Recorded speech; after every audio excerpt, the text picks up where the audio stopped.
Hola, muy buenos días, tardes, noches, en el horario que nos estén viendo. Estamos muy contentas, la maestra José y yo, de estar con ustedes nuevamente en Educación al Aire, donde educar Es una responsabilidad compartida. compartida.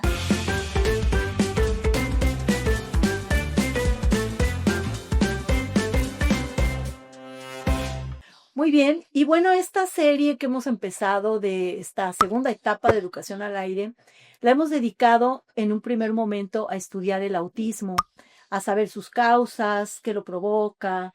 Hemos dado algunas recomendaciones, ¿no? Hemos platicado también acerca de cómo trabajar el autismo en familia. Y bueno, ha sido nuestra preocupación el compartir con ustedes todo esto.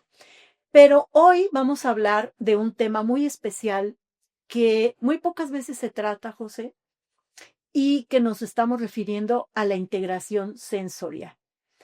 Porque se cree que el niño autista es el niño, como ya lo hemos platicado, que no socializa, que no le gusta que le des un beso, que no le gusta que le des un abrazo, o que a veces no habla, o que tienen ciertos estereotipos, ¿no? O estereotipias, que se mueven, que se balancean, que si hacen el aleteo con sus manitas, ¿no? Pero nos olvidamos de una característica bien importante y es la falta de integración sensorial.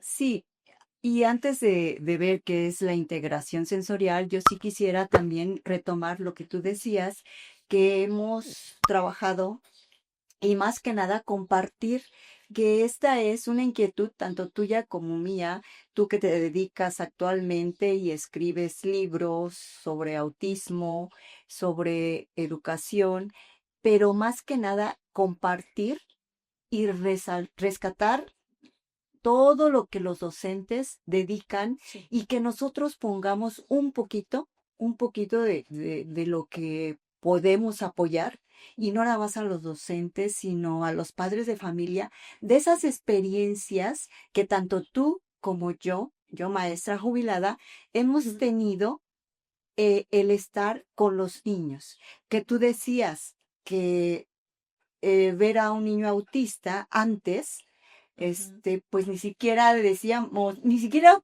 traíamos en la mente que Esa idea. la Ujú, idea de que un niño pudiera ser autista. ujú, Ahora como que ya se va teniendo más y se está ujú. rescatando esas políticas educativas para ver que esos niños, que pues no todos los niños tienen la integración sensorial, pero que sí esa observación debemos tener para con nuestros niños, ¿no? En el aula, pero principalmente madres de familia con sus hijos. Así es, José. Hemos platicado en estos podcasts que les estamos compartiendo dos aspectos, ¿no? Por una parte, nuestra experiencia como mamás y también nuestra experiencia en el trato con las mamás de los niños que hemos recibido en las escuelas. Y por otra parte, bueno, hemos dedicado también parte de nuestro quehacer educativo Sí. al trabajo con maestros. Y estos podcasts están dirigidos a ambos, ¿no? Tanto a los maestros como a los papás. Y bueno, vamos al tema de hoy, que es la integración sensorial. Vamos a entender primero qué es integrar, ¿no? No sé, José, si tú gustes Sí, claro. participar en esto, ¿qué es integrar? Integrar es la habilidad del cerebro que tiene para organizar, para analizar, clasificar toda esa integración, toda esa información que proviene de los diferentes receptores sensoriales, tales como la vista, el oído, el tacto, el gusto, y así decide qué hacer con ella. Y pues todos tenemos esas sensaciones, ¿no? Nada Ujú. más que sí hay que poner un poquito de atención a cuál nosotros pues podemos observar en nuestros niños. Sí, fíjate que para entender un poquito lo que son las sensaciones, vamos a pedirles a todos que piensen en algún aroma que les guste, ¿no? Por ejemplo, ahorita tenemos aquí un cafecito muy rico que nos invitaron y entonces el oler este café te va dando una sensación, ¿no? Para que una sensación llegue a ti requiere un estímulo. El Claro. estímulo es el aroma, ¿no? Y entonces este estímulo, mira, hasta le haces así y te llega el aroma al café, ¿no? Comentábamos que huele muy rico. Y entonces esto te va evocando, te va trayendo recuerdos, porque tu cerebro está captando esta sensación, ¿no? Y entonces, decía Piaget, de esta manera los niños organizan y conocen el mundo, porque se van adaptando al mundo por lo que están conociendo de él, ¿no?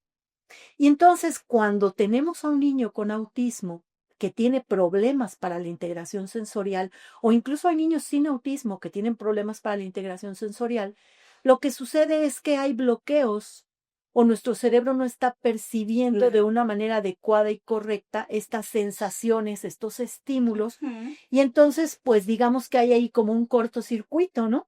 Porque no estamos logrando que nuestro cerebro organice y esté a la par de estas sensaciones y estímulos.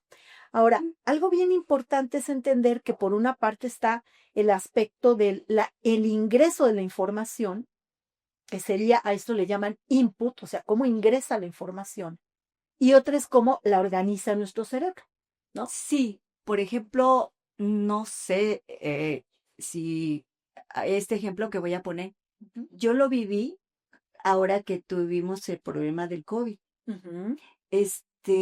Eran demasiados estímulos. Llegaron a la casa tuya, mis hijos, porque tenían que trabajar en casa y era mucha información. Por ejemplo, si no sabes tú, captar lo que te interesa, por ejemplo, alguien que va a leer y que de repente tocan el timbre y que de repente el sonido del gas Sí. o de repente otro hijo que estaba en otra habitación y que estaba en una reunión. Entonces, si tú no tienes esa capacidad de que tu cerebro organice y vea y cierre, vaya cerrando algunas y diga, lo que me interesa es concentrarme en esto. Es esa capacidad del cerebro para ver y hacer a un lado lo que tú quieres, digo, lo que tú no quieres, lo que no necesitas lo que en no ese momento. necesitas en ese momento, para que tú te concentres en lo que necesitas. Exacto. Y eso yo lo vi, lo percibí y dije, imagínate a los niños tenerlos dentro de casa. Sí. Llámese niños sin autismo, sin autismo, regulares. todas esas sensaciones y estar en un área cerrada, ¿qué les producía? Claro. Irritabilidad. Sí. Y a ti mismo, Sí. si tú te quieres concentrar y no puedes, ¿qué pasa? Dices, ay, no puedo con este sonido, ay, ya apaguen el radio, ay, ya esto, porque quiero concentrarme. Entonces es un trabajo del cerebro como para organizar, como para ver qué es lo que tú necesitas. Sí, es como cuando estás, por ejemplo, donde hay mucha gente y escuchas a todo mundo hablar y de repente decimos, ya me engenté, ¿no? Sí. Que estás escuchando aquí, acá, ya no sabes ni qué estás escuchando. O vas a una fiesta y ponen el sonido tan fuerte que no puedes ni hablar con el otro. Entonces, hay dos formas en las que nuestro cerebro puede reaccionar. Una es ser hiporreactivo, o sea, una poca o nula reacción ante la situación. Por ejemplo, hablando del caso de los niños con autismo, pueden a lo mejor golpearse y no sienten los golpes. Pueden tener fiebre y no sienten la fiebre, ¿no? Pueden tener hambre y no sienten el hambre, porque no están sintiendo justamente. Su cerebro está, no quiero decir bloqueado, porque no es del todo bloqueado, pero no está analizando la información de la manera adecuada, ¿no? Y la otra es la hiperreactividad. Entonces explica a un niño, por ejemplo, que tiene autismo y dice, ¿escuchan ustedes todo lo que yo estoy escuchando? Y le dices, ¿qué estás escuchando? Ah, pues mira, por ejemplo, ahorita estoy escuchando el sonido de los pajaritos. Y estoy escuchando el camión que viene a 3 cuadras. Y estoy escuchando que están haciendo este movimiento con una cuchara en una taza. Y estoy escuchando que alguien camina. Y estoy escuchando que cruje el techo. Y o sea, está escuchando tantas cosas a la vez que llega el momento en que es imposible que su cerebro toda esta información la pueda organizar, ¿no? Sí, y le produce esa irritabilidad, ¿no? Exacto. Y es donde nosotros debemos actuar, Sí. principalmente como padres, como familia, y tener ese cuidado, esa paciencia. Sí, porque, pues sí, y pongámonos en ese lugar, si estamos hablando de nosotros mismos, que no soportamos en algunas ocasiones los ruidos, imagínate en los niños que tienen este autismo, con toda esa información que llega a su cerebro y que no puede procesar. Exacto. Y por ejemplo, cuando tenemos eh, una, un estado del sistema nervioso en el que vamos a describir qué tan alertas estamos, que se llama desempeño del alertamiento o se llama también arousal, es A-R-O-U-S-A-L, arousal. Significa que este arousal debe estar en un modulado, ¿sí? Para que nosotros podamos poner atención. Porque cuando está en alertamiento, vamos a suponer, cuando todos nos despertamos, estamos en un arousal bajo, Sí. ¿no? O sea, como con baja energía. Sí, sí, sí. Y entonces estamos en un estado de alertamiento regular. Se nos despertamos y estamos como que queremos despertar, como que no, te tomas algo, agüita, cafecito, lo que sea, y empiezas un poquito a alertarte más. Llegan a lo mejor los niños a la escuela y todavía van medio dormiditos, ¿no? A veces los recibe uno casi casi de los brazos de la mamá y los pasa a algún lugar para que sigan descansando, los niños que llegan muy temprano. Entonces, las maestras debemos comprender que hay un momento en el que este arousal o alertamiento va a ser óptimo. Sí. Y es ahí donde podemos trabajar con ellos, donde podemos enseñar, ¿no? Pero también existen otros momentos en este arousal, ¿no? Va a ser el arousal bajo, que es cuando estamos en este estado de alertamiento muy bajo, el justo, que no está todavía tan excitado, o sea, no está tan rebasado, pero tampoco está tan bajo, o sea, es exactamente el momento en el que sí me puedo sentar, sí puedo poner atención. Porque, por ejemplo, todas las que hemos trabajado en la escuela lo sabemos, entran los niños después del recreo, ¿y qué sucede? Vienen todos. ¿Y qué hacemos, no? Ponemos? Exacto. ¿Qué tenemos que hacer? Bajar la intensidad. Exacto. Y ahí tener un estado de alertamiento óptimo. Tampoco los quiero dormir, ¿verdad? Pero sí, a ver, tranquilos, vamos a respirar, tomen agüita, lávense la cara, ¿no? Y entonces poco a poco empiezan los niños a tranquilizarse y estamos en ese estado de alertamiento óptimo, ¿no? Entonces, esto es una cuestión que tenemos que conocer. Cuando un niño con autismo entra en un estado de rabieta, que ahorita vamos a platicar lo que es, estaríamos viendo que está en un arousal exagerado, exacerbado, ¿no? Que no puede él controlar. No lo puede No lo controlar. puede controlar. Y es allí donde nosotros, principalmente como padres, Exacto. conocer en qué forma nosotros podemos apoyar Sí. y en qué forma también nuestra familia puede estar pendiente, Sí. porque no nada más nosotros. Fíjate que a mí me causa, y yo sí quisiera retomar, ya lo hemos platicado, pero sensibilizarnos primero como en casa y luego en familia Sí. para que podamos resolver son mínimo lo que hacemos, pero Ujú. cuánto podemos ayudar. Sí.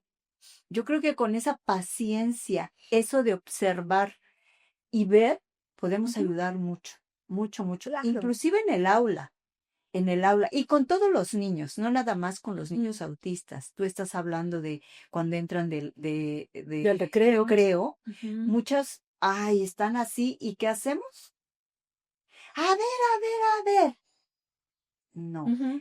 si nosotros también Gritamos, subimos, claro, entonces, ¿qué claro. debemos hacer? A ver, o la misma palabra, Ujú. pero en un tono. Más ¿Para bajo. qué? Para que también ellos entiendan y Ujú. vayan los niños luego, luego, o Sí. te observan y Sí. dicen, bueno, ¿a dónde llegué? Fíjate que algo que me ha funcionado a mí, incluso con alumnos de universidad, yo llego y si los veo que están distraídos y todos unos por acá, otros por allá, yo llego y me levanto, me pongo al frente del salón y levanto la mano. Y me quedo callada y levanto la mano. Y entonces ellos mismos se dan cuenta y empiezan, "Shh, cállense la maestra, no sé qué, no sé cuánto", y se autorregulan. que es uno de los temas que vamos a ver hoy, ¿no? Cómo lograr justamente esta autorregulación. Pero bueno, vamos a entender por qué siempre hemos tenido la idea de que solamente tenemos 5 sentidos, ¿no? Ujú. Realmente los sentidos están divididos en 3 y el primero es el interoceptivo, que es el que está revisando el interior de nuestro cuerpo. Aquí, por ejemplo, es el hambre, el sueño, la temperatura, que tú te des cuenta de qué es lo que está pasando con tu cuerpo, ¿no? Por otra parte está el propioceptivo, que habla de la postura del cuerpo. Fíjate que aquí hay muchos estudios con respecto al sistema propioceptivo. Todavía no está del todo estudiado. Pero, por ejemplo, muchos niños con autismo reciben unas terapias que se llama terapia ocupacional, Ujú. que tiene que ver justamente con el sistema propioceptivo, ¿no? Y son terapias en las que los ponen, por ejemplo, una especie de columpios, a que ellos sientan, ¿no? Que sean como que sean conscientes de dónde está su cuerpo. Porque pasa algo muy curioso. Por ejemplo, cuando hay afectación del sistema propioceptivo, si nosotras ahorita cerramos los ojos, por ejemplo, y me dices, mueve tu mano derecha, muevo mi mano derecha, mueve tu mano izquierda, muevo mi mano izquierda, ¿no? Un niño que tiene problemas con el sistema propioceptivo, tú le dices, cierra los ojos. ¿En qué postura estás? Y no sabe. No sabes si Simplemente estás cerrar los sentado, ojos, ¿no? Tienes que ¿sí? decirle, Enfocar. mírame y haz esto, ¿no? Sí. Simplemente eso. Ok, entonces en resumen, hablando de la información sensorial y de cómo la recibimos por medio de los sentidos, tenemos la interoceptiva, que es la del interior del cuerpo, la que nos permite estar al pendiente de la temperatura, de el hambre, el sueño, ¿no? Lo que estamos sintiendo. Por otra parte está el propioceptivo, del que ya estábamos comentando, que es la postura de nuestro cuerpo, en la que hablábamos de que el niño si cierra los ojos, por ejemplo, no va a saber en qué postura está, ¿no? Y el último es la exteroceptiva. Adelante. Sí, esta se refiere a el exterior, como por medio de los sentidos, que es la vista, el olfato, el oído, el tacto, el gusto, te vas dando cuenta de todo lo que tienes a tu alrededor, lo que hablamos anteriormente, ¿no? Que por Exacto. medio de estas sensaciones, por ejemplo, la vista, tú puedes ver y escuchar al mismo tiempo, por ejemplo, el canto de los pajaritos Ujú. en el exterior, ¿no? El olfato, oler estas flores tan rico, lo que tú decías, el Mm, café, el oído. Hay veces que tenemos que, desde pequeños, ujú. Sí, claro. educar qué tipo de música le vamos a poner a los niños, porque hasta eso debemos de tener Ujú. cuidado, porque sí debemos educar de no tener, de que no se acostumbren los niños a tener ruidos Muy fuertes. Sí, muy claro. fuertes, que sepan los niños que hay sonidos agradables y hay unos Ujú. sonidos que, por decir, Sí, sí. el tacto. Ujú. Igual, desde pequeñitos tú te vas a dar cuenta, ¿no? Cuando un niño, simplemente que le pases con la esponja, Ujú. que pases al bañarlo, Sí. hay niños que luego, ¿no? Y eso es vital, hasta para el Ujú. cerebro, ¿no? Sí. Como que ahí al cerebro ya lo estás Alimentando. favoreciendo, alimentando, dándole simplemente con este contacto, ya estás Ujú. alimentando todo el cerebro. El gusto ni se diga, ¿no? El gusto, pues mira, igual, Ujú. también tener mucho cuidado con todos los niños, de no, ahora mira como que ya los pediatras están más enfocados o ya las madres de familia de ahora, Ujú. como que ya tienen más información Sí. y ya no son, ya a nuestros niños, yo siempre digo que cometí errores por las prisas, por lo que tú quieras, igual por no leer, porque siempre ha habido información que pues les dabas demasiados azúcares, Ujú. por decir, aunque sean naturales, pero yo les daba Sí. azúcares, ¿no? Ahora ya les recomiendan que el gusto también lo vayas educando a que no darle todo muy Muy dulce. claro. Ahora creo los pediatras les inician dándoles cosas que no sean tan azucaradas ni tan saladas, digo, naturales. Exacto. Y todo eso, pues, es por lo que percibes, ¿no? Ujú. La esteroceptiva. Y vamos a recordar que, por ejemplo, hablando de los niños con autismo, hay niños que son hiporreactivos y hay otros que son hiperreactivos, ¿no? Si tú a un niño hiperreactivo le das algo dulce, él lo va a sentir en demasía dulce. Si le das algo salado, lo va a sentir en demasía salado, ¿no? Por eso algunos niños tienen preferencias por ciertos alimentos o por ciertos colores o por ciertos sonidos o aromas, ¿no?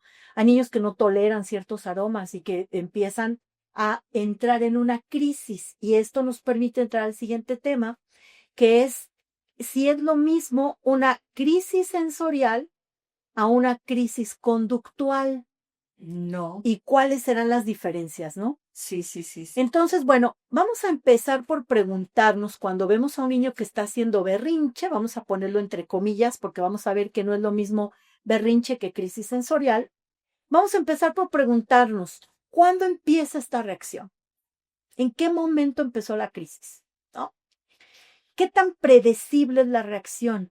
O sea, tú dices, híjole, no le voy a comprar el juguete que quiere en el súper, seguro se va a enojar, ¿no? Eso es predecir. ¿Qué y quiénes son los disparadores? A lo mejor se enoja más cuando está con amigos, a lo mejor se enoja más cuando sale de casa, a lo mejor cuando Lo llevas al súper. lo llevas al súper o lo llevas a una fiesta, ¿no? Donde hay mucho ruido, globos. ¿Y cuáles son las exigencias sensoriales que están ocultas? Y entonces, vamos a hablar primero de la crisis conductual para que quede claro lo que es y lo que no es, ¿no?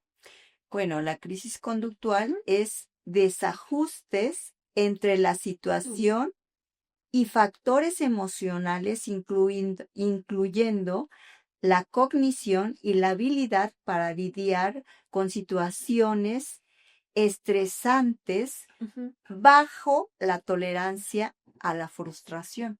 Cuando tú al niño le dices, vamos a ir al súper y que él Ujú. quiere el Sí, chocolate, exacto.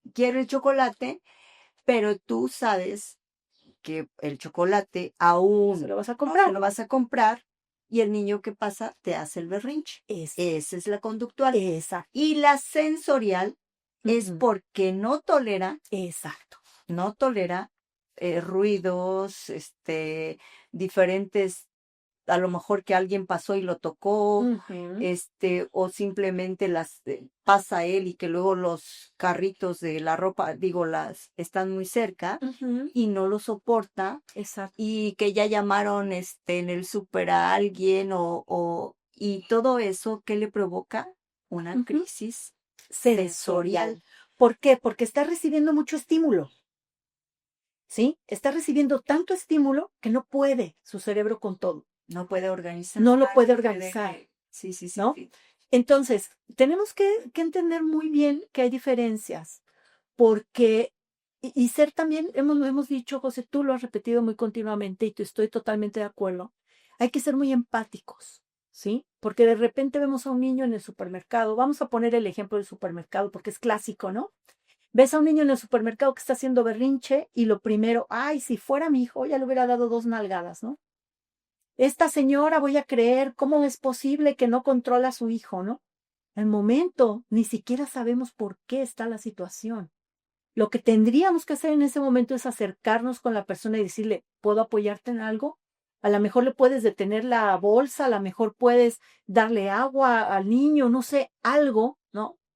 Y es muy fácil de detectar porque, por ejemplo, cuando es un berrinche porque no le compraste algo, porque quiere obtener algo, un berrinche conductual es cuando el niño quiere obtener algo mediante el berrinche, ¿no? Me acuerdo perfectamente del caso de una sobrina, ahora sí que la voy a echar de cabeza, pero mi sobrina Azul, cuando estaba chiquita, siempre le platicamos porque le da mucha risa, era muy berrinchuda, ¿no?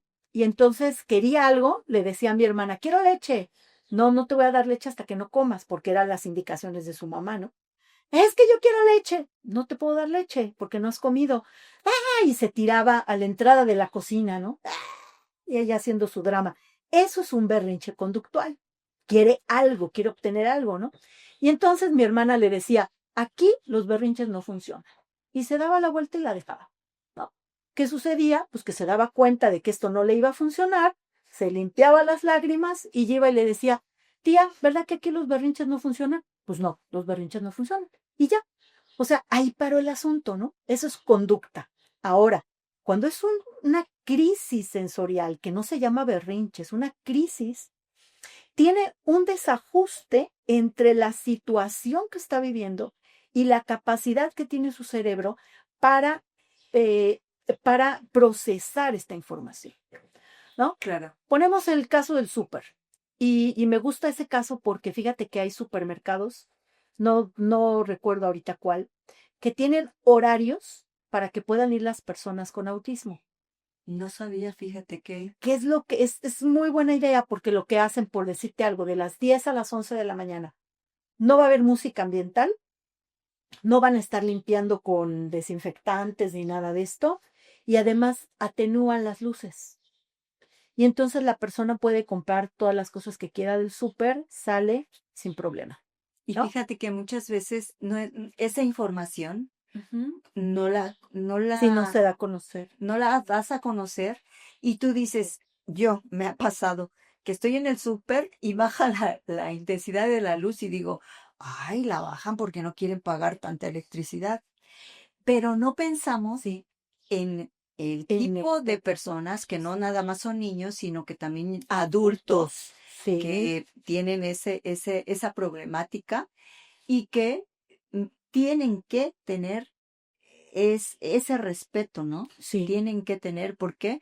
Porque ya esas políticas educativas se están trabajando. Sí, y políticas educativas y también públicas, ¿no? Públicas. Públicas. Está muy interesante el tema, José. Y bueno, hablar de una crisis sensorial en contraposición a una conductual implica entender que, por ejemplo, la conductual va a terminar en el momento que el niño recibe lo que quiere, ¿no? El niño te está haciendo el berrinche porque quiere unas papas, ¡guau! ¿No? Y le compras las papas y ya, hasta les digo, ¿no? Aquí los berrinches no funcionan y se limpian los ojos y siguen. La crisis sensorial no.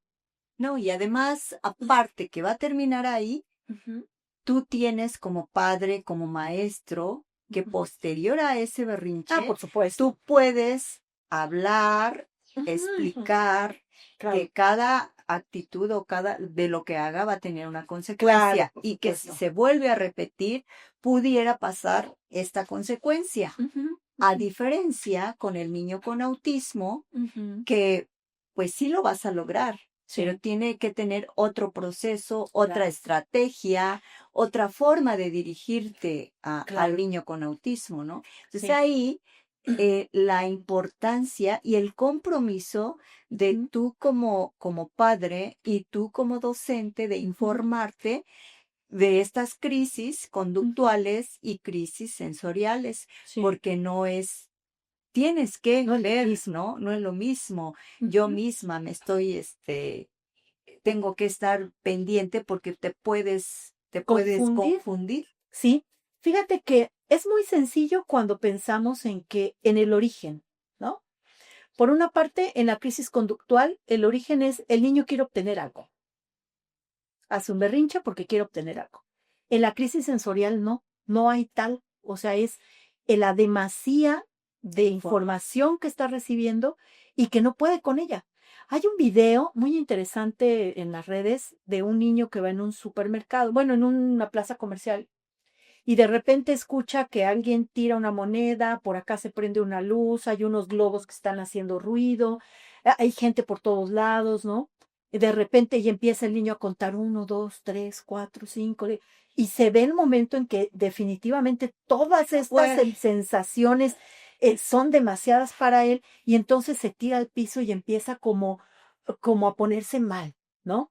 Quienes hemos visto una crisis sensorial sabemos que es algo totalmente diferente. Ahora, ¿cómo vamos a intervenir? Esa es la parte más importante de todo lo que hemos visto hoy. Y tenemos algunas recomendaciones de intervención en este caso. Adelante. bueno, una intervención puede ser mantener a salvo al niño. Cuando está haciendo un berrinche sensorial, Sí. es contraproducente tratar de hablarle o razonar en ese momento. Claro. Enseñar a los padres a removerlo de ese lugar a otro con menos estímulos. Por Ujú. ejemplo, un lugar más silencioso. Y Sí. no nada más a los padres. A Yo los creo que maestros. también como docentes debemos de Sí. tener, ya hablábamos hace un momento, de que entrando de recreo, Sí. queremos bajarle un poquito a cómo vienen los niños, igual tener un espacio que los Ujú. mismos niños conozcan Ujú. de que cuando él necesita Exacto. ese espacio de silencio, él pueda ir. Ujú. Y eso puede ser en el aula o puede ser En la en la casa. casa. Fíjate que hay una estrategia muy buena que trabajan en disciplina consciente, que es el espacio seguro, ¿no?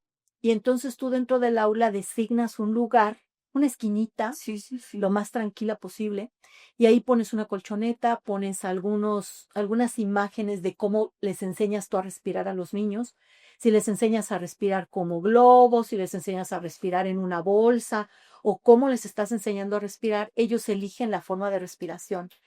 Pero aquí lo importante es que ayudemos al niño a darse cuenta antes de que venga la crisis, ¿sí? No cuando ya esté la crisis al Sí, 100, sí, sí. sino, a ver, te estás empezando a sentir incómodo. Yo digo sobre todo en la escuela, porque en casa a lo mejor los papás están un poquito ya más trabajando esto con ellos, pero en la escuela la maestra tiene que ser capaz de comunicar esto con el niño, ¿no? Es decir, a ver, cuando ya estés sintiendo que no vas a poder con la situación, vete a este espacio. Aquí este lugar es para ti, ¿no? Y que los compañeros también sepan y respeten. Es importante hablar esto con los niños, ¿no?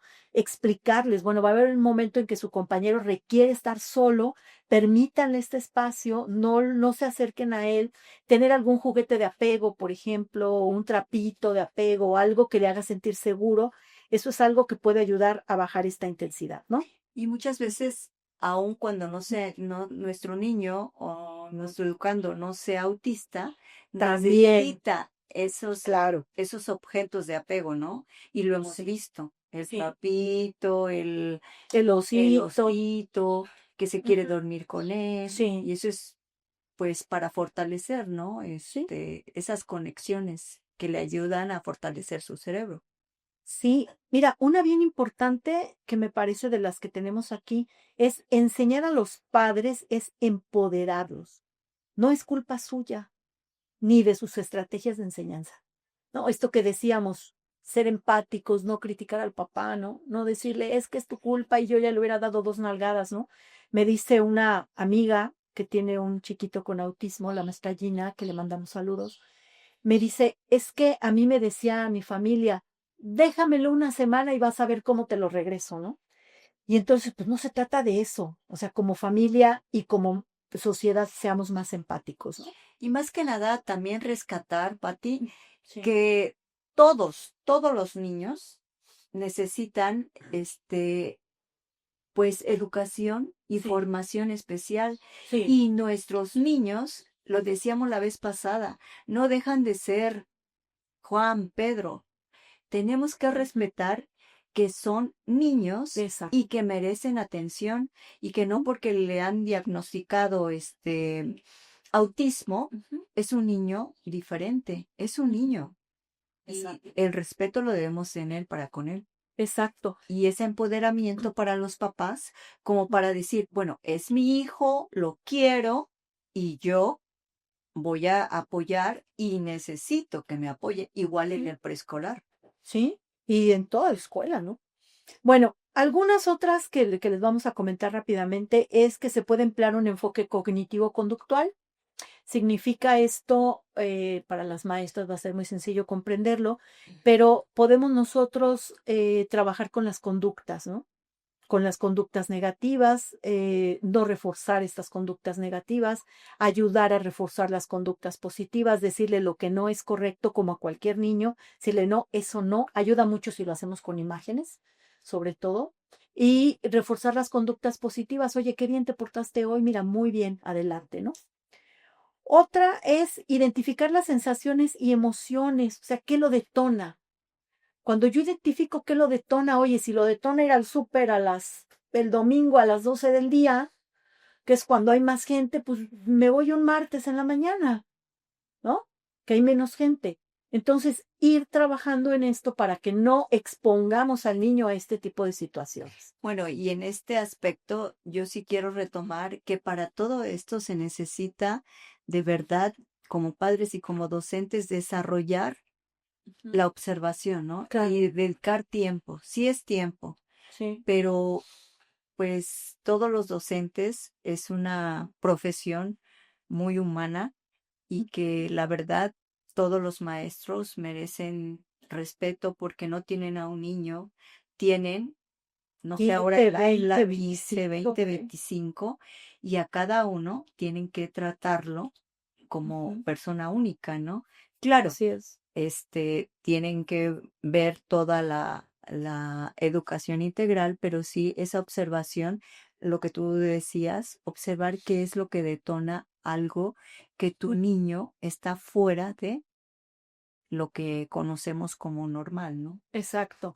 Y por último, José, esta intervención que les estamos proponiendo, estas estrategias de intervención, se las vamos a compartir aquí en el primer comentario del video para que las tengan ustedes, porque obviamente en los 20 minutos, 25, 30 que tenemos para trabajar este podcast no nos da tiempo a veces de todo lo que quisiéramos decir. Pero por último, vamos a encontrar alguna estrategia de autorregulación. Esto que hablábamos del trapito, la pelota, la forma de respiración. O sea, ¿qué es lo que a este niño de manera específica, con autismo o no, aunque ahora estamos hablando de autismo, qué es lo que a él le funciona para autorregularse, ¿no? Y yo siempre lo hago con las maestras preguntándoles, ¿tú cómo te autorregulas? ¿Cuál es tu forma de autorregularte, no? ¿Tú te conoces tus emociones? ¿No? ¿Y cómo lo haces? O sea, te sales a caminar, te da por llorar, dicen unas, es que yo oigo música, ¿no? Otras dicen, yo grito, a mí me da por llorar y voy a mi recámara y me escondo para llorar o me salgo a caminar. Hay quien, una vez le pregunté a un niño, ¿sigues enojado? Y me dice, sí. Le digo, ¿y cómo se te quitaría el enojo? Corriendo. Ah, pues órale, va, ¿no? Corre. Y entonces empezó a correr en el patio de la escuela, corrió, corrió, corrió. Y al rato vino, ¿no? 2 minutos, 3. ¿Qué pasó ya? Sí, ya. Ah, perfecto, pues pásale, lávate la cara y a lo que sigue, ¿no? Entonces es encontrar cada persona cómo podemos autorregularnos y obviamente con los niños con autismo trabajarlo de la misma manera. Y por ¿No? ejemplo, ponernos, ¿no? Ves al niño y ponte en su lugar y decir, ¿cómo reaccionaría yo? Ujú, ¿Sí? Si ya conoces a tu niño, ¿no? exacto. Cómo es de que tu reacción ante esa emoción o ante la sobrecarga de estímulos. Ujú. Exacto, José. Y bueno, pues esperamos que estas recomendaciones y que esto que hemos hablado de la integración sensorial sea de utilidad para todos ustedes, sobre todo para dar una mejor calidad de vida a los niños, sobre todo en este caso a los niños con autismo. Y pues nos vemos en el próximo podcast para hablar acerca de la educación inclusiva, cómo debe ser la educación inclusiva, qué es la educación inclusiva y como siempre les vamos a dar algunas recomendaciones para poder lograr esta educación inclusiva en sus aulas. Por hoy es todo, nos despedimos de ustedes, la maestra José y yo, recordándoles que estamos en Educación al Aire, en donde educar Es una responsabilidad compartida. compartida. Hasta la próxima.